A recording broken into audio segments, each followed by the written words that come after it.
Hi dears, നാളെ ഒരു ജില്ലയിൽ അവധി പ്രഖ്യാപിച്ചിട്ടുണ്ട്. അതോടൊപ്പം തന്നെ ഓണപ്പരീക്ഷയും മാറ്റിവെച്ചിട്ടുണ്ട്. ആ മാറ്റിവെച്ച പരീക്ഷയുടെ പുതുക്കിയ തീയതി പിന്നീട് അറിയിക്കുമെന്നാണ് പറഞ്ഞത്. അത് നിങ്ങൾക്കറിയാലോ, എല്ലാ ജില്ലകളും ഇല്ല, ഒരൊറ്റ ജില്ലയിൽ മാത്രമാണ്. തൃശ്ശൂർ ജില്ലയിലാണ് വിദ്യാഭ്യാസ സ്ഥാപനങ്ങൾക്ക് നാളെ അവധി പ്രഖ്യാപിച്ചിരിക്കുന്നത്. ജില്ലയിലെ പ്രൊഫഷണൽ കോളേജുകൾ ഉൾപ്പെടെയുള്ള എല്ലാ വിദ്യാഭ്യാസ സ്ഥാപനങ്ങൾക്കും അവധിയാണ്. CBSE, ICSE, കേന്ദ്രീയ വിദ്യാലയങ്ങൾ, അങ്കണവാടികൾ, മദ്രസകൾ, ട്യൂഷൻ സെൻ്ററുകൾ ഉൾപ്പെടെയുള്ള എല്ലാ വിദ്യാഭ്യാസ സ്ഥാപനങ്ങൾക്കും ഈ അവധി ബാധകവുമാണ്. വിദ്യാഭ്യാസ സ്ഥാപനങ്ങൾക്കും സ്കൂൾ തരത്തിലുള്ള പരീക്ഷകൾക്കും ഈ അവധി ബാധകമാണ്. നാളെ നടക്കേണ്ട ഓണപ്പരീക്ഷയുടെ തീയതി പിന്നീട് അറിയിക്കുന്നതായിരിക്കും. മുൻകൂട്ടി നിശ്ചയിച്ച മറ്റു പരീക്ഷകൾക്കും അഭിമുഖങ്ങൾക്കും മാറ്റം ഉണ്ടായിരിക്കില്ല.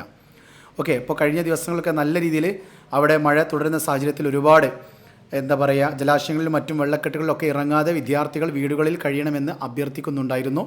ഓണപ്പരീക്ഷയുടെ ആഴ്ചകളാണിത്. ഈ അവധി വീട്ടിലിരുന്ന് പഠിക്കാനും റിവിഷനും മറ്റുമായി ഉപയോഗപ്പെടുത്തേണ്ടതാണെന്ന് ജില്ലാ കളക്ടർ അറിയിച്ചിട്ടുണ്ട് കേട്ടോ. അപ്പോൾ തൃശ്ശൂർ ജില്ലയിൽ മാത്രമാണ്. നിങ്ങൾ ഏത് ജില്ലക്കാരനാണെന്നും ആ ജില്ലയിൽ മഴയുടെ സാഹചര്യം എന്താണ് എന്നുള്ളതും ഒന്ന് കമൻറ്റ് ചെയ്യുക കേട്ടോ. അപ്പോൾ ബാക്കി ജില്ലക്കാരൊക്കെ നാളത്തെ പരീക്ഷയ്ക്ക് വേണ്ടി പഠിക്കുക. Wish you all the very best in your Onam exam. Okay, by.